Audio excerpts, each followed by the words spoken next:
The best response you can have to a payoff in a thriller is someone goes, "Oh, right, I forgot. Of course, I should have." On Story offers a look inside the creative process from today's leading writers, creators, and filmmakers. All of our content is recorded live at Austin Film Festival and at our year-round events.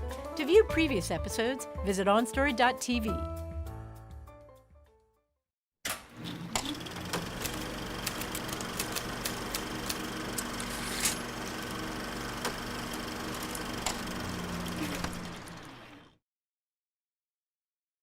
On Story is brought to you in part by the Alice Kleberg Reynolds Foundation, a Texas family providing innovative funding since 1979.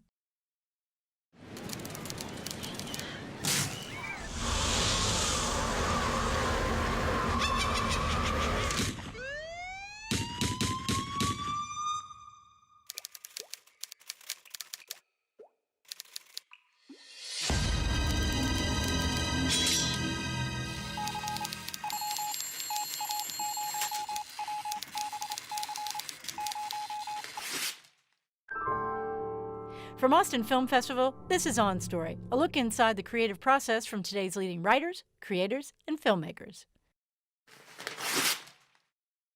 This week's On Story, the Bernie Mac Show creator, Larry Wilmore. When people said, "Larry, what did you do to be successful?" I go, "You don't understand. That's how I started."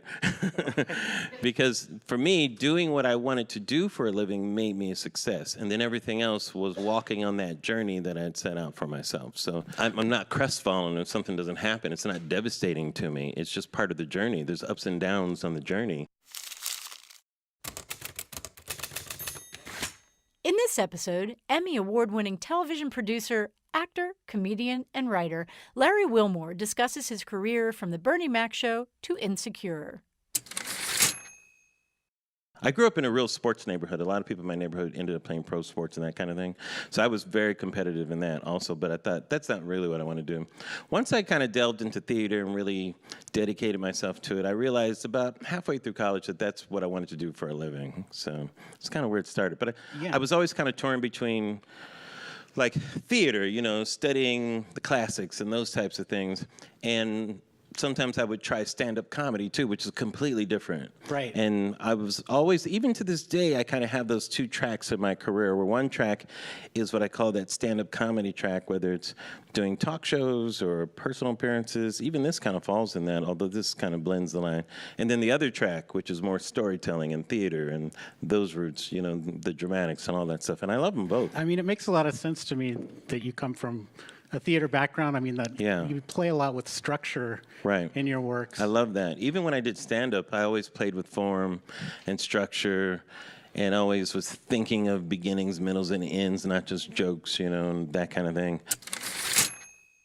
You were a pretty serious theater guy for a little while. Yeah, so I was a very serious theater student. I was serious about it. You know, I wanted to, in college, I was nominated for the Irene Ryan Acting Award. I did Oedipus, and I played the blind prophet, Tiresias.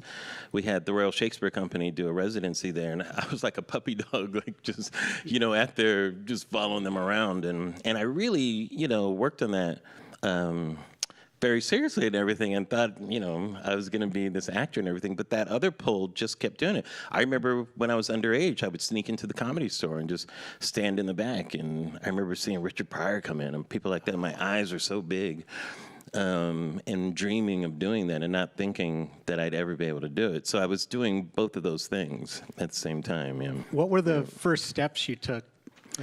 Well, it was a combination. So the first professional gig that I got was at the Mark Taper Forum Theater in Los Angeles. I was in their improvisational theater project, and it was just a fluke audition. I was still in college at the time, and one of my professors said, "Hey, they read about this audition," and I looked like, and said, "Larry, you look like you might be right for this." And I said, oh, "Okay, I'll go." I didn't have a picture or resume or anything. Yeah. And you had to do a little bit of everything. You had to move, you had to even sing, you had to improvise and all this stuff, which I couldn't sing then, still can't sing, but you know, you fake it then or whatever. But I remember I did this dramatic scene, and I picked up the guy I was reading with, and I kind of threw him and says, "Larry, that was great." You know, he just threw down the producer. I'm like, "Ah!" But I was so innocent then. I swear to you, I was so innocent. Here's what I told them afterwards. they said, well, how can we get in touch with you if we want to hire you? I said, well, I'm going to be out of town this weekend. I think I'm going to be in Santa Barbara. Can you imagine somebody saying this? I said, I think I'm going to be in Santa Barbara. My friend's doing something. I don't really have a phone. I said, just give me your number. I'll just call you on Monday, you know. This is Hollywood, right? Who says this? This is unmitigated gore. Right? But I didn't know any better. It really was innocent. I wasn't trying to do anything. And they said, okay, and they gave me their number. I can't believe they did it. And I said, cool, you know. So I left, not even thinking about it. And I remember that Monday, I go, oh yeah, I should call those people, see what's going on, you know. And I remember I called them, and they said, well, Larry, we don't want to give you this understudy part. And I go, okay, no problem. It was fun. I'm so glad I did it. And I started talking about, and I'm thanking them. I go, no, you don't understand. We want to give you one of the leads, an equity part. And I was like, and it was my break into showbiz. So I joined Actors Equity, and we wrote a play through improvisation. So it used a lot of the skills that I had. And it was something that we traveled around to high schools and we performed for kids. So it was actually my first type of mentorship thing at the time, which I didn't even know. And some of the schools we went into, some of the kids, it was amazing. We went into this one school for, I guess they called it troubled kids at the time. And, you know, we did the show for them and they were transfixed. They just loved it. I felt like nobody had done something special for them. That's what it felt like, right? And we would do a workshop after. And the power of what we were able to do for them always stuck with me for my whole career. The fact that you don't know what you're going to give somebody when you're doing what we're doing. There's more than just entertaining sometimes. You know, sometimes you're leaving something there, you know, that type of thing. So that was a big moment early in my career. And that was on the actor track. And then separately from that, I was trying stand-up comedy in comedy clubs and doing that. So I was kind of doing that at the same time. What kind of stuff were you writing then? Or what were you talking about? Well, I was just, you don't know who you are at that moment. So you're just trying out jokes that you just feel are funny. So race definitely was the thing I would try to make jokes about. You know, some of my early jokes, which I mention a lot, where I talked about identity, where because I'm light-skinned, people always ask me what I'm mixed with. You know, like, are you mixed with something? You know, and I would say, look, if I was a beer, I'd be a Negro light, okay? You know? And I am a third less angry than the regular Negro, so it actually kind of... So I would do stuff like that, just jokes. I would catch them off guard. And I would do bizarre jokes, too. I remember I did this one joke. I said I used to play practical jokes with my grandfather because he has a hearing aid. He said, you could do this, too. It's real fun. You get into a real good conversation with them. Then right in the middle of it, start talking like this. It kind of freaks them out. It's like, yeah, right. I know what you mean. No, wait, no, I understand, but...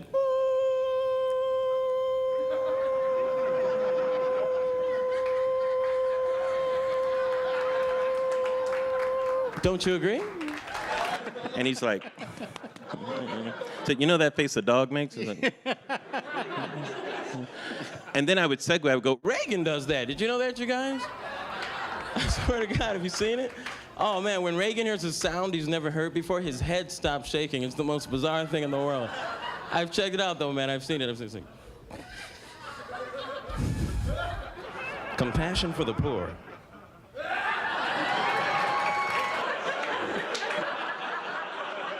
That's an early political joke from that. So I would start with something silly, and then I would subvert it with something like political. So that's kind of what my act was like. One of the reasons why I dedicated so much time to stand-up comedy, because you're your own boss. You can work. You write an act and you work. You know, as an actor, you're beholden to people hiring you and everything. Right. So writing stand-up really was a means to start a career and to own my career, and it taught me a huge lesson.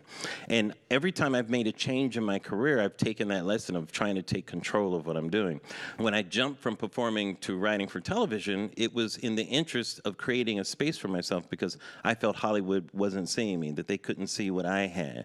You know, they had their own view of what a black comic should be, and I just wasn't that. So I thought, well, I'm going to have to take control of what I'm doing and write a space for myself. And I was very inspired by people like Spike Lee, Keenan Ivory Wayans, Robert Townsend, the Hollywood Shuffle, all of that stuff, you know. Bernie Mac's first show I created by myself. So it was at a moment where I knew I just wanted to do something different, you know. And at the time on television were a lot of multi-camera shows. You know, Seinfeld, Friends were, I think, top of the shows. And I was looking at what was on TV also, and there was a lot of reality shows. Like Real World was a completely different thing than what was going on in the sitcom world. There was this show that really inspired me. It was called 1900 House, and it was a PBS special, and they rigged some cameras in a house, and people had to live as if it was 1900. I remember that. Yeah, and the whole show was just observing their behavior, and I thought, this is amazing, you know. And they had what was a confessional camera where you could go and confess your sins, like, I ate a Snickers bar today. I know it was wrong. But I hate you, 1900, you know. But I thought that's fascinating, a confessional camera. That's interesting, you know. Yeah. And so I was looking at it, I was really drawn in. And I thought, what if you did a show where it felt like that, you know, where it felt like you were just observing the people. It didn't feel like the action was being pushed out at you. It felt like you were eavesdropping, like you were a fly on the wall. And so I started thinking about that and developing that. And I thought it'd be interesting to just rig cameras in a house and that kind of thing, you know. And so while I was thinking that idea, Kings of Comedy came out, and I saw Bernie Mac's routine about taking in his sister's kid because the sister was on crack. You know, like, I think you should be able to hit a kid in the stomach or the throat. Stomach or the throat. I will f*** a kid up. Don't get mad at me. I'm just saying what you can't say. You feel the same damn way I feel. Kids smart for me. Sassy, talk his head, shaking. Talk to the hand, talk to the hand.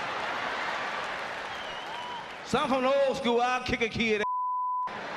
When a kid get 1 year old, I believe you got the right to hit him in the throat or the stomach. And it was so funny. You know, he's talking about beating kids, you know, and all this stuff. And I found, you know, first of all, Bernie was so funny. And I had met Bernie before and had talked about doing something together, I remember. But when I saw that, I thought, man, if I put that in this idea, I mean, that emotionally would draw me in, so it would give a sense of realism, and then I would believe what's going on. Because when I was first thinking about it, one of the hurdles was, what's gonna be a compelling story? I didn't know what a story was. I just had a setup. And so when I saw the Bernie thing, I go, ooh, that's a compelling emotional story there. I wanna know what's gonna happen to those kids, you know? I have empathy for them. There's pathos already built in there. So I thought there was some juice in that, you know?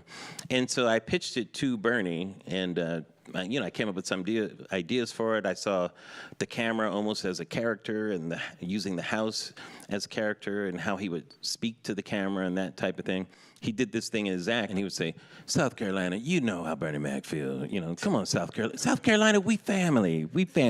You know, and I thought that's great how Bernie, he takes the whole city and he treats them like his family. And he actually did that in person, too. I went to Vegas with him. I was just doing some homework, observing how his fans kind of treat him. And he treated everybody like they were part of, how you doing, man? Yeah. How's it going, you know? And I'm thinking, does he know this person? Like he's going to, how's those bunions, man? How's that going? But, and people acted like that with him and everything. So I thought it'd be interesting if he said that to America and treated America like the way he did South Carolina. America, you know how Bernie Mac feel. America, you know I wouldn't do that to them kids. You know America, you know what I'm saying. Bernie Mac just say what you want to say, but you can't. I'm just doing something for you, America. And just to have, so I thought, well, that would be interesting because now you can have this kind of this intimate relationship going on in the camera. It's not really for exposition. It's really for intimacy. It's really to, you know, have the character express some things in a certain way to move the story along on an emotional kind of track, you know, which was interesting. So those were the origins of it. Yeah. You sort of touched on this a little bit, but at the time this was one of the only single cam sitcoms. How did you swing that? It was very difficult. It was very, very difficult. It was one of the hardest things I did. First of all, I had to convince Bernie, but he got on board easily. But here's what I knew. Bernie Mac in front of an audience was amazing, right? If I put him in front of an audience in a sitcom, it's going to feel watered down with a live audience. That was just my opinion, because I felt I couldn't compete with the stand-up comedian Bernie Mac if they're both in front of an audience. So I thought, I need to show Bernie in a different way, take him down a notch, use a different speed, let people get in here, rather than have all that, you know? So that was my concept of it. Now, Fox, on the other hand, wanted to have an audience. You know, they did not want it to be single cam, so I fought them all the way. I did everything from lie about certain things, you know, there were so many things I did, you know. And then finally they said, okay, maybe we could just do the parts where he talks to the camera in front of it. And I was like, now how am I going to say no to this, you know? And it was so hard. And looking back, I understand where they're coming from. They're not wrong to want to have Bernie in front of an audience, right? I knew it would ruin the show, though. It would just ruin it. It would ruin the whole feel and everything. So somehow, I can't remember what I said, but I got them to not do that. I think I made up some big lie about something about, well, I don't even want to say it at this point. You know. But they believed it, thank God. I got through it. They fought me all the way, unfortunately. But when the show aired, people really responded to it. You know, they really took it in a way where it felt real to them, and that's what I wanted. You know, in fact, when Ken Kwapis had directed it, he directed Larry Sanders' pilot as well. Ken Kwapis and I had discussions. We were talking about French New Wave films. You know, we were looking at Breathless, even 400 Blows, some of that stuff. Some of the style, some of the cutting style we were looking at. You know, and we were having, those are the kind of discussions we were having. Si vous n'aimez pas la montagne, si vous n'aimez pas la ville, allez vous faire foutre. Didn't I tell you don't touch nothing without my permission? You didn't say the phone. I didn't say the phone. You said don't touch the TV, VCR, the DVD, your old school, your new school, and your heavy rap. But you never said we can touch the phone. Technically, she's right. Technically.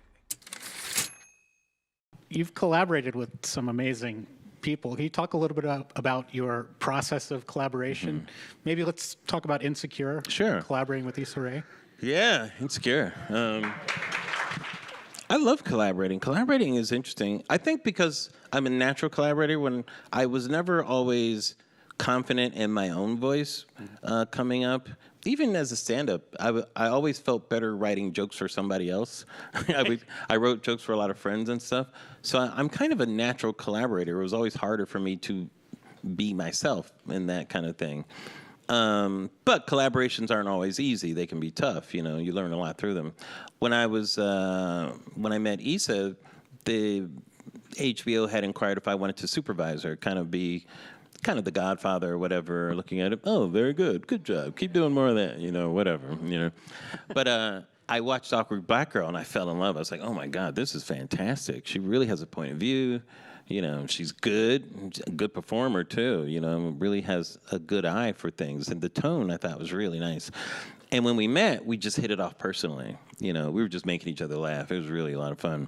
And I said, do you want to just write this together? Because I really don't want to supervise you. And she was like, okay. And I'm like, yeah. So we decided to do that. And we spent a couple months, the summer of 2013. I had this apartment in downtown LA. There was kind of an area where the pool was, and you could kind of see the city. We just went up there every day and just made each other laugh and scooped out story and life, and me asking her 1,000 questions about who she was and all that stuff, and doing that. And it was really fun because it was both me finding a show, but also respecting what she already had and not wanting to make that mine or interpret it as mine, but try to protect that and collaborate into something that works. Does that make sense? Yep. So I wanted to be the protector of the thing that she had that was special, and collaborate on that, you know. Well, if the Bernie Mac show you would describe as not negotiating with these terrorist children, what's the...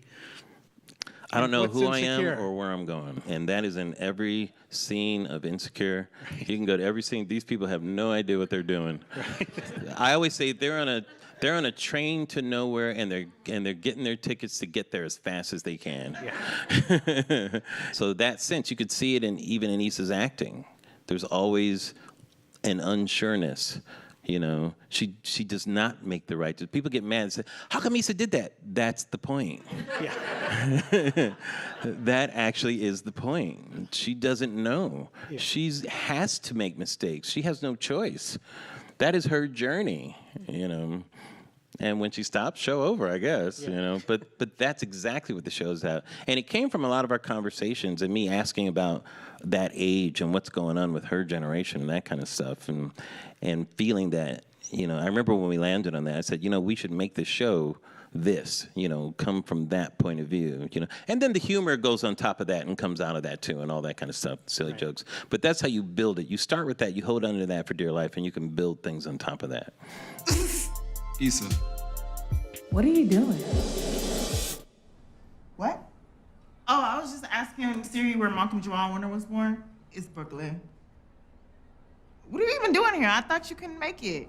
I left you a message that said I could. And what the is Daniel here? Because someone had dropped out, and then Frida was like, oh, what about your friend Daniel? And I was like, oh, maybe. And then he came. What kinds of things did you learn on those other shows that were there pitfalls you wanted to avoid when you sort of finally had When I did the Bernie Mac show? Yeah. Well, that was tough because I had to throw a lot of that out. I had to forget a lot of it because I knew I was dealing in another area there. And it took me a while to catch it. I've told this story before where it took me about 3 weeks. I wrote the same 3 pages and I would just stop and throw it out. I couldn't get past page 3, stop. And I was in a Disney office. I had a Disney deal that had expired like a year earlier, so I was squatting like in an office that wasn't mine. I would just drive into like, hey, hey guys, how's it going? Man, is it gonna rain today? What's going on? And I would just drive on, and I'd be terrified in there, like I wasn't gonna get it done. And I'm like, why did I pitch this thing? Yeah. Now I'm cursing myself. I'm like, why did I pitch this? This is too crazy of an idea. This isn't a show. And I'm saying all these horrible things, And then finally, I remember in about the 4th week, for Christ's sakes, guys, the 4th week, think of the torture on this, I got to page 4, okay? Thank you very much. Exactly. Persistence, man. And 2 years later, I got to page 5. No, that's not the story. But then it just, something clicked. I caught the right tone. I caught exactly the right tone, and it just clicked. And it poured out of me like in 36 hours, the whole script just poured out. And then that script ended up winning an Emmy, like 2 years later, that actual script, yeah. Persistence. And I almost gave up. I swear to God, guys, I almost gave up. I swear to you, I wasn't fake crying. I was in desperate emotional distress where I was like that psychic pain, and I was like, why did I do this? And thinking my career was over. What was I thinking?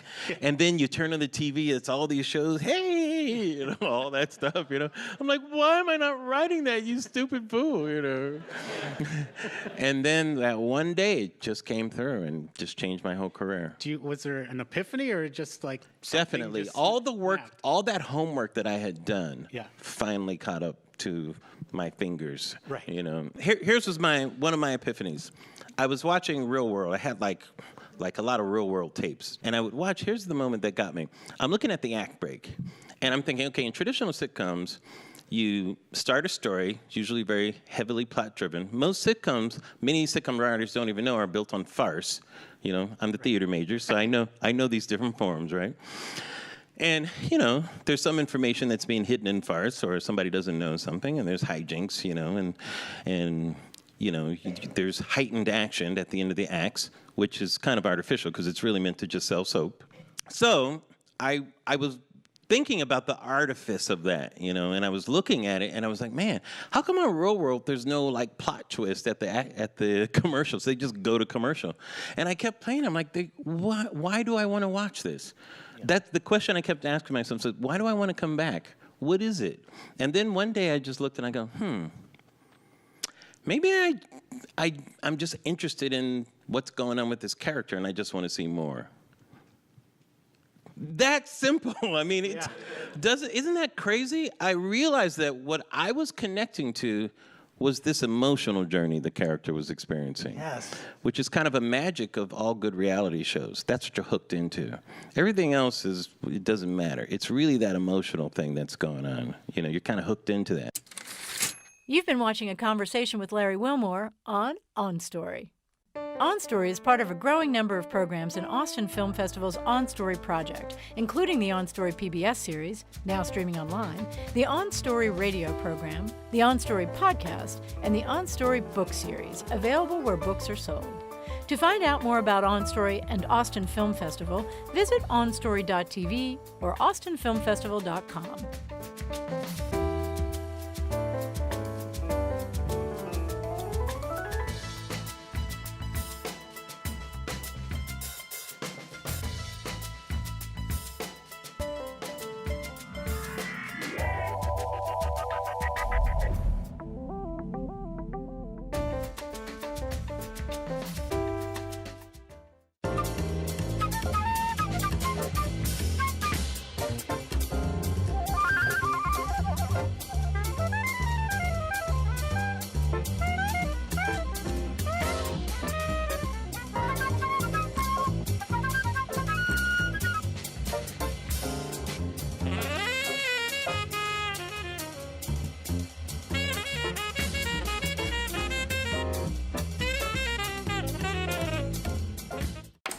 The best response you can have to a payoff in a thriller is someone goes, "Oh, right, I forgot. Of course, I should have."